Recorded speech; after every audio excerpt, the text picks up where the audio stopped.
Good morning students.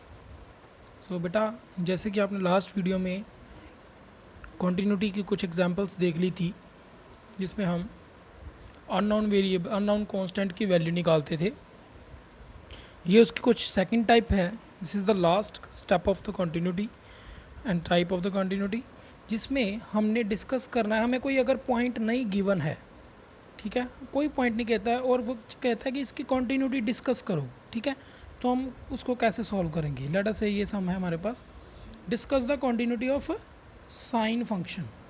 अब sine function की continuity discuss करने के लिए बोल दिया उसने, ठीक है। और आप सभी को साइन फंक्शन का ग्राफ तो याद ही होगा, ठीक है, जो कि 0 से स्टार्ट होके इस तरह से फ्लो करता था कॉन्टीन्यूसली, ठीक है। तो हमें तो ये अंडरस्टूड है कि ये कॉन्टीन्यूस तो होता ही है, ठीक है। अब देखते हैं इसकी, चेक करते हैं कॉन्टीन्यूटी। तो लेट अस से मेरे को कोई पॉइंट नहीं गिवन है, तो मैं x के ऊपर कहीं पे भी कोई भी एक पॉइंट ले लेता हूँ, x is equal to a। मैं इस पॉइंट के ऊपर इसकी कॉन्टीन्यूटी क्या है चेक करने वाला हूँ, ठीक है। एनी पॉइंट ले लिया जो इसकी डोमेन में है, ठीक है। Let any point a, any real number define belongs to its domain of the function, sine function की डोमेन में। और साइन फंक्शन की डोमेन क्या होती है बेटा, आप सभी को पता है, all real numbers are the domain of a sine function. Clear? Domain of a sine function, all real numbers. सो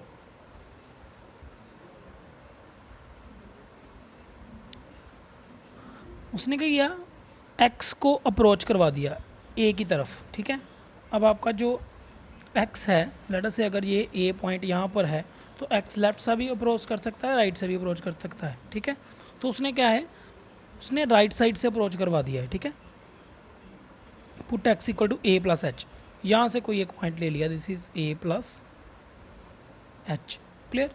कोई एक पॉइंट ले लिया, x approaches to, as x approaches to a, h हमारा, बेटा ये याद रखना, h आपको हमेशा ही 0 को अप्रोच करेगा। ये भी इसका रीज़न होता है क्योंकि आपका x a को अप्रोच कर रहा है, तो आप x की वैल्यू इस इक्वेशन में a फिल कर दो, that is a is equal to a plus H. अब अगर आप यहाँ से h निकालोगे तो आपका h 0 ही मिलेगा। सॉल्व करके देख लो, a minus A equal to 0, तो इसलिए आपका h ऑलवेज 0 को ही अप्रोच करेगा अगर x a को अप्रोच करेगा, ठीक है। बेटा अप्रोच करने में और इक्वल टू में बड़ा डिफरेंस है, ठीक है।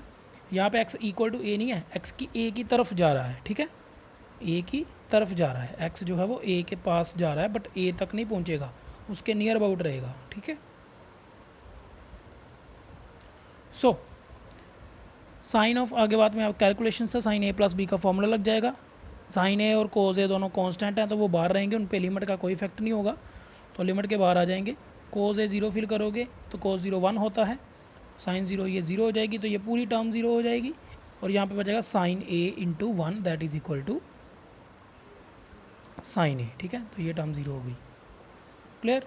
तो लिमिट अप्रोच कराने पे मेरे को साइन ए मिला, और अगर मैं डायरेक्टली इसमें फिल कर देता हूँ तो भी मेरे को साइन ए मिलता है। देख लो, f of a is equal to sine a. So limit approach कराने पे और डायरेक्टली मेरे को साइन ए मिल रहा है, therefore F is continuous at x equal to a. तो समझने वाली बात ये आ रही है कि अगर आपको कोई पॉइंट नहीं दिया है तो आपने क्या लेके चलना है, एट एक्स इक्वल टू ए लेके चलना है, ठीक है। और अगर आपके माइंड में आ रहा है कि सर यहाँ पे सिर्फ इन्होंने राइट हैंड एलिमेंट निकाली है, लेफ्ट नहीं निकाली है, तो क्योंकि साइन का फंक्शन है तो वो 0 से स्टार्ट होकर जितनी स्लोप उसकी यहाँ पे रहती है उतनी ऐसी ही स्लोप उसकी इधर रहती है, तो उसकी लेफ्ट हैंड लिमिट भी आपकी कंटिन्यूस ही आएगी। उन्होंने नहीं निकाली है, चल सकता है, अगर आप चाहो तो निकाल सकते हो, गलत नहीं होगा, ठीक है। तो वो भी साइन ही आएगी, चेक करके देख सकते हो आप, ठीक है। अगर नहीं भी करते हो तो भी अंडरस्टूड है। सो उन्होंने इसलिए नहीं निकाली है, ठीक है, ठीक है। और नेक्स्ट क्वेश्चन लिख दिया, but A is any real number, therefore F is continuous function and sine X is continuous at every point. क्योंकि हमने जो ए लिया था वो कोई भी ए था उसकी डोमेन में से, ठीक है। तो ए कुछ भी हो सकता है उसकी डोमेन में, तो उसकी डोमेन में, ठीक है, साइन फंक्शन की डोमेन में ये फंक्शन ऑलवेज क्या रहेगा, कॉन्टीन्यूअस रहेगा। क्लियर? नेक्स्ट चलते हैं।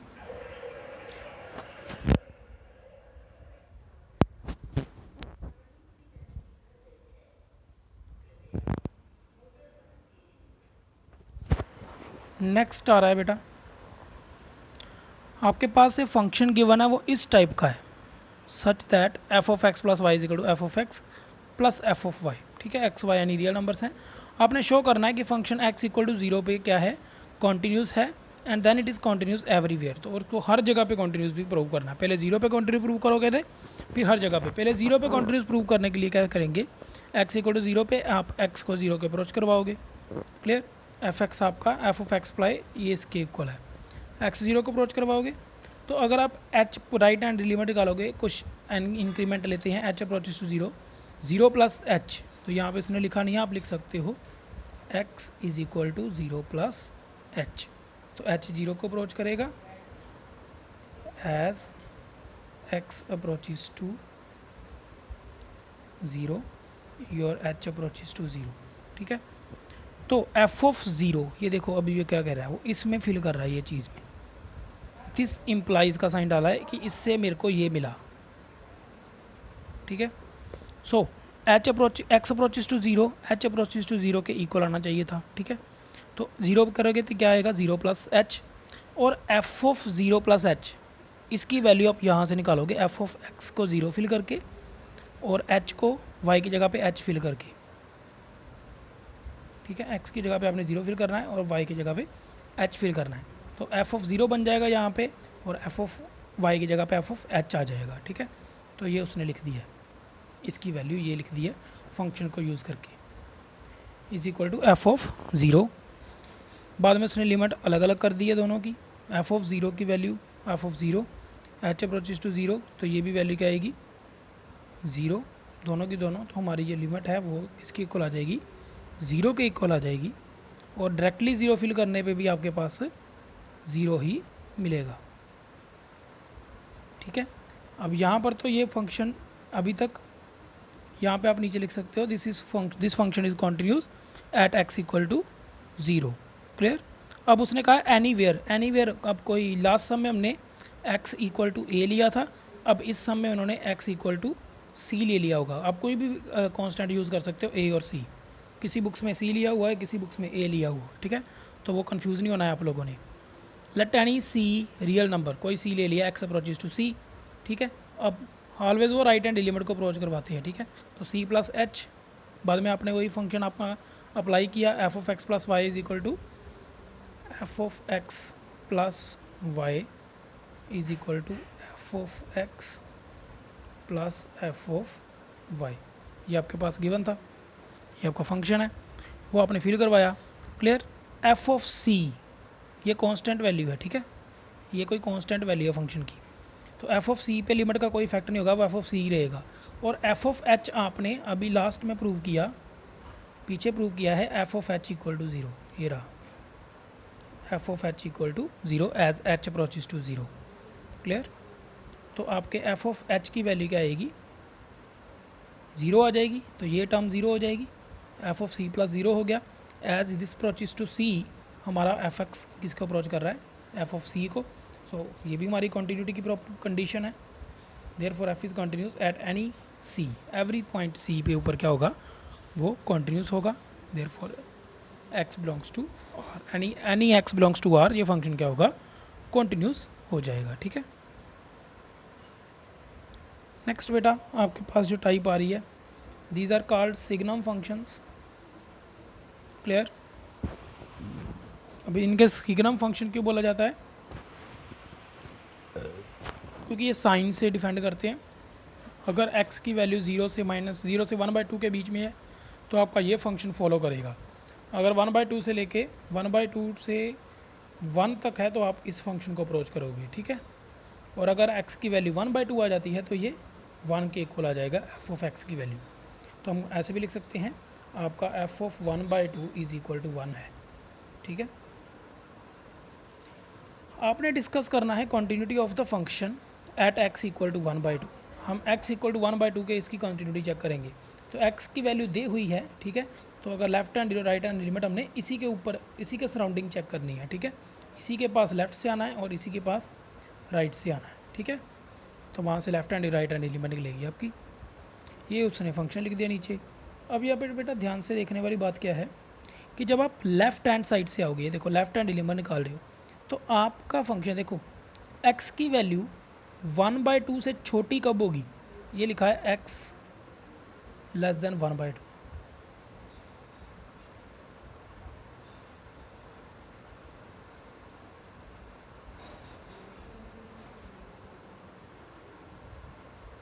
क्लियर।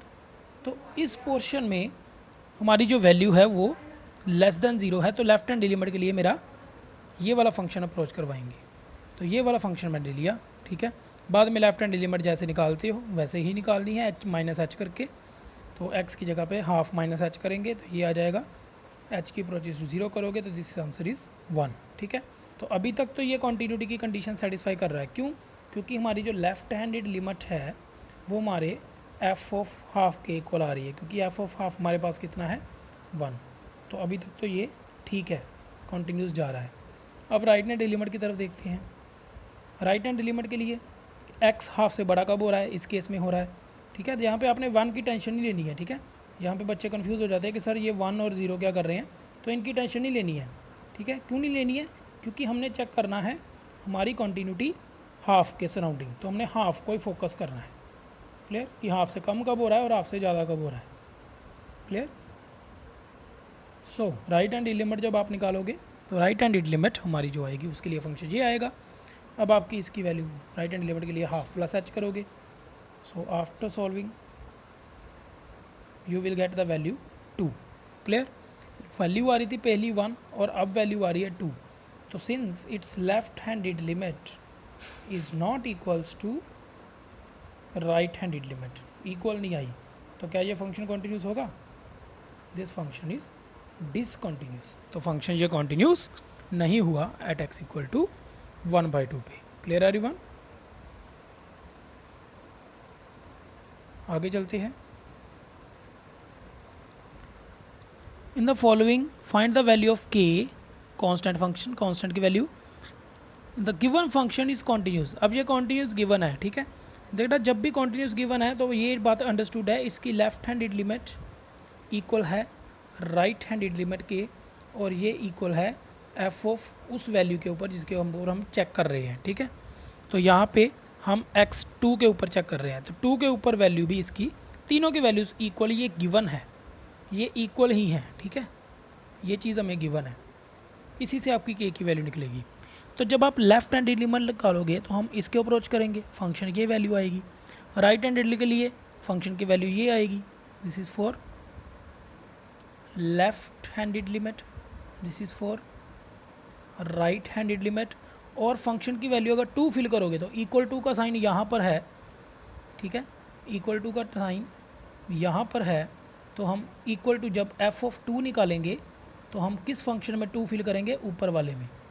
तो k इंटू 2 प्लस 5 करके हमारे पास इक्वेशन बनेगी 2k प्लस 5, जो कि हमारी लेफ्ट हैंडेड और राइट हैंड लिमिट के इक्वल होगी। और वहाँ से हम वैल्यूज़ k की निकाल लेंगे, क्योंकि इनमें से हमें कोई ना कोई एक वैल्यू मिल जाएगी कांस्टेंट की फॉर्म में, ठीक है। तो अब देखते हैं ये सम कैसे कर रहा है। लेफ्ट हैंड लिमिट के लिए देख लो, उन्होंने ये फंक्शन को अप्रोच करवाया, लेफ्ट हैंड लिमिट निकाली यहाँ पे, इसके अकॉर्डिंग मेरे पास यहाँ पे k में एक इक्वेशन बनी है। राइट हैंड लिमिट के लिए उसने इस फंक्शन की तरफ गया है, तो यहाँ से इसकी वैल्यू 1 आ गई है, ठीक है, क्योंकि यहाँ पे कुछ भी नहीं था। तो इट मीन्स इसकी लेफ्ट हैंड, ये फंक्शन कॉन्टीन्यूस है, तो ये दोनों इक्वल होने चाहिए, left hand limit equals to right hand limit. Clear. तो 2k प्लस 5 इक्वल्स टू आया 1k। तो यहाँ से हम आपकी k की वैल्यू सीधी डायरेक्टली निकल सकती है। यहाँ से k की वैल्यू कितनी आ रही है भाई? ये 5 उधर जाके माइनस हो जाएगा, तो दैट इज़ -2, ठीक है। सो k की वैल्यू यहाँ से आ रही है -2। क्लियर। और उसने अगर आप डायरेक्टली फिल कर देते हो इसमें, अगर आप एफ ऑफ 2 निकाल देते हो तो भी हम इस फंक्शन की तरफ जाएंगे, तो दैट इज़ 2k प्लस 5, और वो भी आपकी लेफ्ट हैंड या राइट हैंड दोनों की इक्वल होना चाहिए था, उसको भी इक्वल टू 1 लिख सकते हैं। तो अभी हमने चेक किया k की इक्वल टू, इसके अकॉर्डिंग भी -2 ही वैल्यू आ रही है, ठीक है। सो आपके k की वैल्यू -2 आएगी, देख लेना नीचे सी। f is continuous at x equal to 2, इस left hand limit equals to its right hand limit, equals to that value equals to 1। Clear. और ये क्या है आपका, this is F of A. Clear. तो यहाँ से आपकी के की वैल्यू आ गई -2।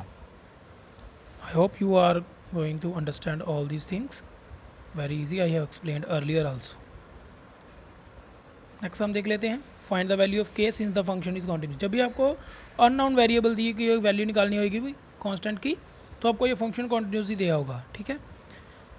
Also write whether the function is continuous at x equal to a. तो इसकी 1 के ऊपर कॉन्टिन्यूटी भी चेक करनी है और 0 के ऊपर कॉन्टिन्यूस है तो के की वैल्यू भी निकालनी है। ठीक है, दो चीज़ें निकालने के लिए है। तो 0 के ऊपर कॉन्टिन्यूटी है तो सेम एज आपके ऊपर वाले सम की तरह यहाँ नीचे भी उसने लेफ्ट हैंड और राइट हैंड लिमिट को इक्वेट करके लेफ्ट हैंड लिमिट से आपको 1 राइट हैंड लिमिट से 1 मिल रहा है, लेफ्ट हैंड लिमिट से 2k मिल रहा है, दोनों इक्वल है, k की वैल्यू 1/2 होगी। ठीक है, क्लियर। और अब उसने 1 के ऊपर कॉन्टिन्यूटी चेक करने के लिए बोला है। ठीक है, 1 के ऊपर कॉन्टिन्यूटी चेक करने के लिए बोला है। तो आप देख लो आपकी k की वैल्यू कितनी आ रही है, 1/2। ठीक है, तो 1 के ऊपर चेक करना है तो क्या किया उसने, डायरेक्टली लिमिट को एट 1 = 2 एट x = 1 पे पुट किया। तो ये देखो उसने कौन सा फंक्शन लिया, यहाँ से देखते हैं। x = किसके ऊपर चेक कर रहे हो भाई, 1 पे। तो 1 क्या होता है, ग्रेटर से 0 से ग्रेटर होता है। तो 0 से ग्रेटर वाली कौन सी टाइम पे जाएगा, इस फंक्शन को जाएगा। तो हम fx = 3x + 1 लेंगे। तो देख लो नीचे उसने यही लिया होगा आपका, उसने fx = 3x + 1 ही लिया, ऊपर वाला फंक्शन नहीं लिया। और वहाँ पे उसकी वैल्यू आई 4 और डायरेक्टली 1 फिल करने f ऑफ a भी कितना आएगा, 4। सो ये आपका फर्स्ट रिमूवेबल कॉन्टिन्यूटी से प्रूव हो गया this function is continuous. Clear everyone. और it is said that 3x + 1 वैसे भी ये पोलिनोमियल फंक्शन है, तो पोलिनोमियल फंक्शन तो कॉन्टिन्यूस ही होता है एट एवरीवेयर। ठीक है, तो ये फंक्शन कॉन्टिन्यूस ही आना था, अंडरस्टूड था। अब नेक्स्ट आ रहा है आपके पास modulus function, find all the point of discontinuity. देखो एक इंपॉर्टेंट क्वेश्चन है, CBSE में आया हुआ है। All the points of discontinuity of f where f defined as this. सारे डिसकंटिन्यूटी के पॉइंट फाइंड करने हैं, किस किस पे ये डिसकंटिन्यूस होता है। ठीक है, तो देखो बेटा सबसे पहले अब आपके पास -3 और +3 दो नंबर्स आ रहे हैं, -3 और +3। पहले आप इसकी कॉन्टिन्यूटी चेक करोगे -3 के लिए। ठीक है, function is defined at all points of it domain when x is less than -3। अगर x लेस देन -3 है तो फंक्शन ये है, being a linear polynomial function is continuous. ठीक है, तो -3 पे ये फंक्शन तो कॉन्टिन्यूस होगा क्योंकि लीनियर पोलिनोमियल फंक्शन है। ठीक है, क्लियर। सो -3 पे इसकी कॉन्टिन्यूटी चेक कर लेते हैं। -3 माइनस लेफ्ट हैंड लिमिट के लिए। ठीक है, कभी कभार माइनस यहाँ भी डाल देते हैं, माइनस यहाँ भी डाल देते हैं, दोनों में से कहीं भी डाल सकते हो। तो माइनस के लिए उसने चेक किया। ठीक है, तो as x approaches to less than -3 है, एज x इज -3 से छोटा है, नेगेटिव नंबर है। तो आपको पता है जब भी हम x मॉड को मॉडुलस में लिखते हैं तो -x यूज़ करते हैं, उसने -x यूज़ किया है। ठीक है, तो यहाँ से कंफ्यूज मत होना। राइट हैंड लिमिट के लिए भी सेम वैल्यू आ रही है और डायरेक्टली फिल किया होगा -3 तो उसकी वैल्यू सेम आ रही है 6 और 6। देयरफॉर -3 के लिए ये फंक्शन क्या हो गया, कॉन्टिन्यूस हो गया। ठीक है, -3 के ये फंक्शन क्या हो गया, कॉन्टिन्यूस हो गया। क्लियर। अब आप क्या चेक करोगे इस इंटरवल के ऊपर। इस इंटरवल के ऊपर देखो यहाँ पे वो सिंपली लिख सकता है, इसके ऊपर चेक करने की ज़रूरत नहीं है हमें। क्यों नहीं चेक करने की ज़रूरत, क्योंकि इस इंटरवल के ऊपर ये -2x है और that is a polynomial function, that is a polynomial function. तो इसके ऊपर इस इंटरवल पे ये कॉन्टिन्यूस रहेगा ही रहेगा, यहाँ पे चेक करने की ज़रूरत नहीं है। ठीक है, तो यहाँ पे उसने लिख दिया है in this interval this function is being a linear polynomial therefore continuous. अब हम x की 3 के ऊपर चेक करेंगे। ठीक है, तो जब बेटा आप 3 के ऊपर चेक करोगे इसकी वैल्यू, सो 3 से भी लेफ्ट हैंड और राइट हैंड की तरफ जाओगे, लेफ्ट हैंड और राइट हैंड की तरफ आपकी लिमिट्स आपको उसके अकॉर्डिंग मिल जाएगी, ऊपर आपको गिवन है। ठीक है, सो जब लेफ्ट हैंड की तरफ जाओगे तो आपकी वैल्यू आएगी -6, राइट हैंड के लिए माइनस वैल्यू आएगी 20। क्लियर, क्योंकि देख लो जब आप 3 से छोटी वैल्यू सिलेक्ट करोगे लेफ्ट हैंडेड तो x3 से कम कब है, यहाँ पर है तो ये फंक्शन लिया, x3 से बड़ा कब है, यहाँ पर है तो ये फंक्शन लिया। This is left hand limit and this is right hand limit for x equal to 3। Clear everyone? So आगे देख लेते हैं, क्योंकि ये दोनों इक्वल नहीं आए तो this function is not continuous, यहीं पे क्लियर हो गया। -3 के ऊपर ये क्या होगा, कॉन्टिन्यूस नहीं होगा। ठीक है, अब देखो ये फंक्शन 3 के ऊपर कॉन्टिन्यूस नहीं निकला, ठीक है, बट 3 की सारी बड़ी वैल्यूज़, अगर 3 से बड़ी वैल्यूज़ लेते हो तो वो कौन सी आएंगी, इसी फंक्शन को अप्रोच करेंगी। ठीक है, यहाँ पे देख लो 3 से बड़ी वैल्यूज़ के लिए, 3 से बड़ी सारी वैल्यूज़ के लिए ये फंक्शन है और ये एक पॉलिनोमियल फंक्शन है। तो it means for x greater than 3 आपका f(x) क्या है, 6x + 2, और ये क्या है, एक पॉलिनोमियल फंक्शन है। क्लियर? क्लियर? तो अगर ये पॉलिनोमियल फंक्शन है तो ग्रेटर देन 3 के लिए ये फंक्शन क्या होगा, कंटिन्यूस होगा। इट मीन्स x की 3 से ग्रेटर देन के लिए ये क्या हुआ, continuous, but x equal to 3 के लिए ये क्या हो गया, डिसकॉन्टिन्यूस। क्लियर? सो अकेला एक 3 पॉइंट ही ऐसा मिलेगा जिसके ऊपर ये फंक्शन क्या है, डिसकॉन्टिन्यूस है। Clear everyone? आगे नेक्स्ट सम की तरफ चलते हैं। Show that the function this is continuous everywhere on R, हर जगह पे, आर की हर जगह पे, ठीक है, क्या है, ये कॉन्टिन्यूस है, उसको ये चेक करना है। तो एवरीवेयर इट मीन्स मैं कोई ए पॉइंट ले लेता हूँ, belongs to domain of that function. Everywhere उसने आर के लिए पूछ लिया तो मैं आर के लिए चेक करूँगा। कोई ए ले लिया, एनी ए जो आर को बिलोंग कर रहा है, ठीक है, तो ए के ऊपर कंटिन्यूटी चेक करेंगे। अब ए एक सिंगल नंबर है और यहाँ पे ग्रेटर देन और लेस देन वाले दो फंक्शन अलग अलग दिए हुए हैं, तो मेरे को लेफ्ट हैंड और राइट हैंड लिमिट निकालनी पड़ेगी। ठीक है, पहला केस आएगा ए से, अगर ए जो है वो 1 से बड़ा है, ठीक है, तो एक्स की वैल्यू, अगर मैं ए सिलेक्ट कर रहा हूँ, ए कोई एनी एक्स है, ए अगर एक्स को बिलोंग कर रहा है, ठीक है, तो ए की वैल्यू क्या है, 1 से बड़े वाले केस में, 1 से बड़े वाला केस अलग बनेगा, 1 से छोटे वाला केस अलग बनेगा। तो 1 से बड़े वाले केस में मैं इस फंक्शन की तरफ जाऊंगा।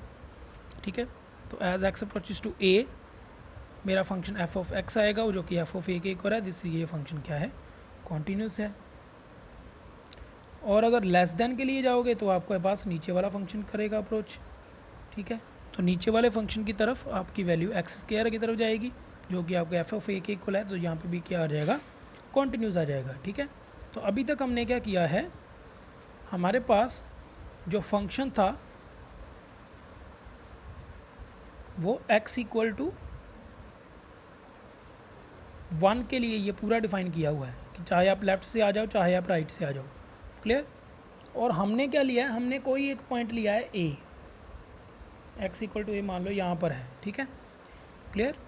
a यहाँ पे भी हो सकता है और a यहाँ पर भी हो सकता है। ठीक है ना, x इक्वल टू a, तो अगर तो a 1 से छोटा है तो इस वाली साइड पे जाएगा, लेफ्ट हैंड पे। आपको नंबर लाइन तो याद ही है ना, छोटी साइड ग्रेटर साइड, यहाँ से डिक्रीज़ होता है, यहाँ पे इंक्रीज़ होता है। और अगर यहाँ से, अगर मैं ए यहाँ से सिलेक्ट कर रहा हूँ, 1 से बड़ा है तो राइट हैंड साइड से आएंगे। ठीक है, तो ये होगी लेफ्ट हैंड लिमिट, ये होगी right hand limit.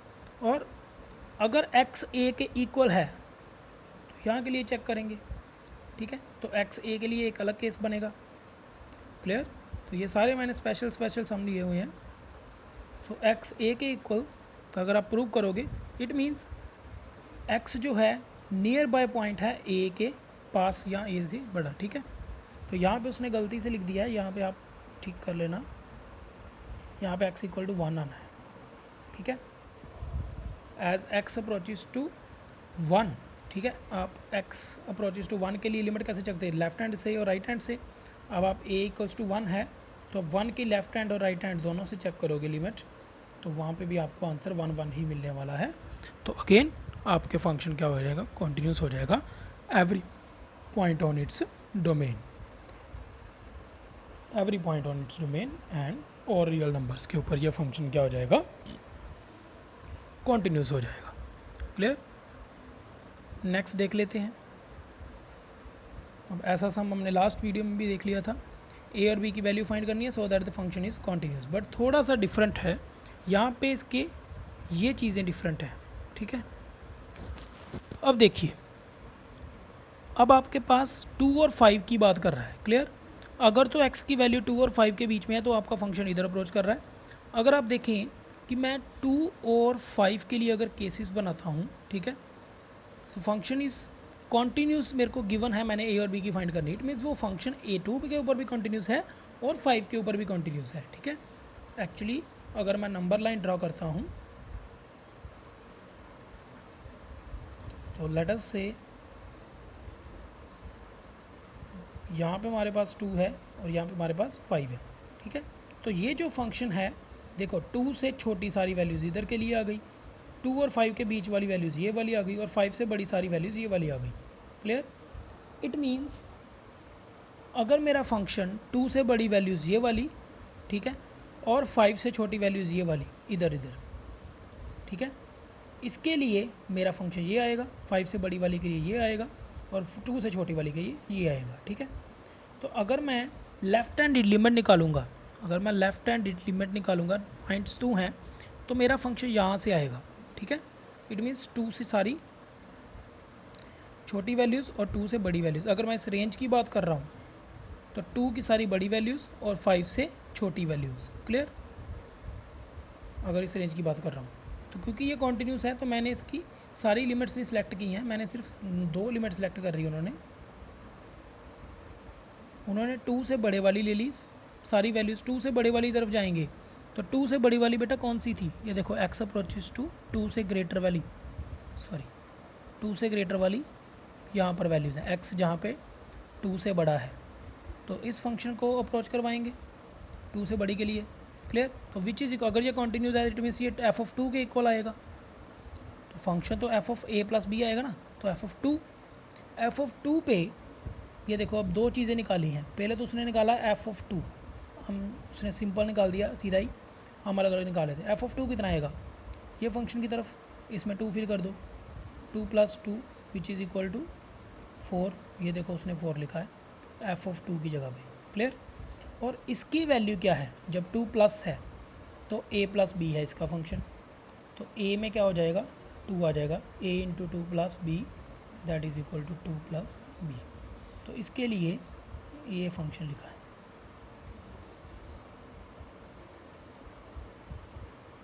Clear everyone, ठीक है। सो यहाँ से उसने वैल्यू बनाई है, ये हमारी एक इक्वेशन बन जाएगी।